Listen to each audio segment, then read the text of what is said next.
হয় নমস্কাৰ। মই প্ৰথমতে মোৰ পৰিচয়টো দি লওঁ। মোৰ নাম শ্ৰী অঞ্জলি বৰুৱা বৰা। মই চামগুৰি ব্লক PHCৰ আণ্ডাৰত আমাৰ ভেৰভেৰী স্বাস্থ্য উপকেন্দ্ৰত আশাকৰ্মী হিচাপে 2006 চনৰ পৰা কৰ্মৰত আছিলোঁ। কিমান বছৰ হ'ল? প্ৰায় 20 বছৰ অ', অ', প্ৰায় 20 বছৰ চলি আছে এতিয়া। মই মানে এটা কাৰণে আহিলোঁ, কাৰণ 22 বছৰে মই মানৱ সেৱাত ব্ৰতী হৈ আছিলোঁ আৰু ৰাইজে বহুত মৰম আৰু আশাৰে মোক মানে বিচাৰিছে যে আপুনি এবাৰ ৰাজনীতি পথাৰখনলৈ আহক, আমাৰ হৈ পেলাই কাম কৰক। আপুনি এনেকৈ যেতিয়া আমাক ইমানখিনি সহায় কৰিব পাৰিছে বিভিন্ন ক্ষেত্ৰত, গতিকে আপুনি যদি ক্ষমতালৈ আহিব পাৰে তেতিয়াহ'লে আমাৰ অঞ্চলটো বা আমাৰ গাঁওখন চাগৈ আৰু উন্নতি হ'ব আৰু আমাৰ দুখীয়া ৰাইজসকলে যেনেধৰণে যিবিলাক আঁচনি, চৰকাৰী আঁচনি, সেই আঁচনিবিলাক সঠিকভাৱে সফলভাৱে ৰূপায়ণ কৰাত আপোনাৰ পৰা আমি ফলপ্ৰসূ আশাপ্ৰদ মানে ভাৱে প্ৰভাৱ আমাৰ পৰিব বুলি আমি ভাবোঁ। আৰু ৰাইজৰ আশীষ আৰু মৰম শিৰত লৈ পেলাই মই সেই কামটো বাদ দি পেলাই মই ৰাজনীতি পথাৰলৈ আহিছোঁ। আৰু মোৰ বিশ্বাস আছে যে ৰাইজে মোক আঁকোৱালি লৈছে, যিহেতু মই সেই পথত নিশ্চয় অগ্ৰসৰ হ'ব পাৰিম।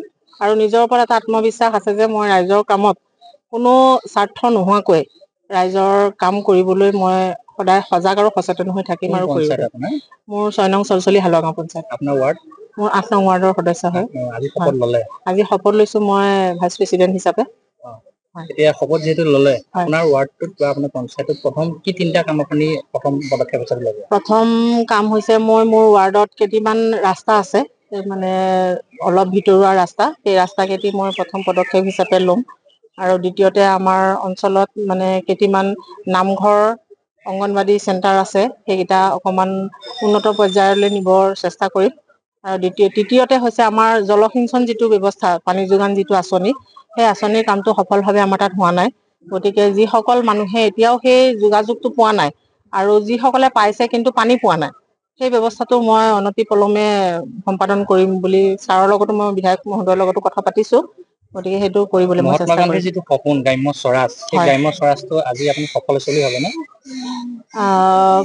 সফল হৈছে, কিন্তু কিছু কিছু পৰিমাণে এতিয়াও বাকী আছে। গতিকে আমি মানে নতশিৰে সেই কামখিনি, তেখেতৰ যিটো আদৰ্শ আছিলে সেই আদৰ্শকে সাৰোগত কৰি আমি নিষ্ঠা আৰু আস্থা সহকাৰে আজি যিহেতু শপত লৈছোঁ ঈশ্বৰৰ নামত, গতিকে সেইখিনি আমি সফলভাৱে ৰূপায়ণ কৰিব পাৰিম বুলি মোৰ এটা বিশ্বাস আছে।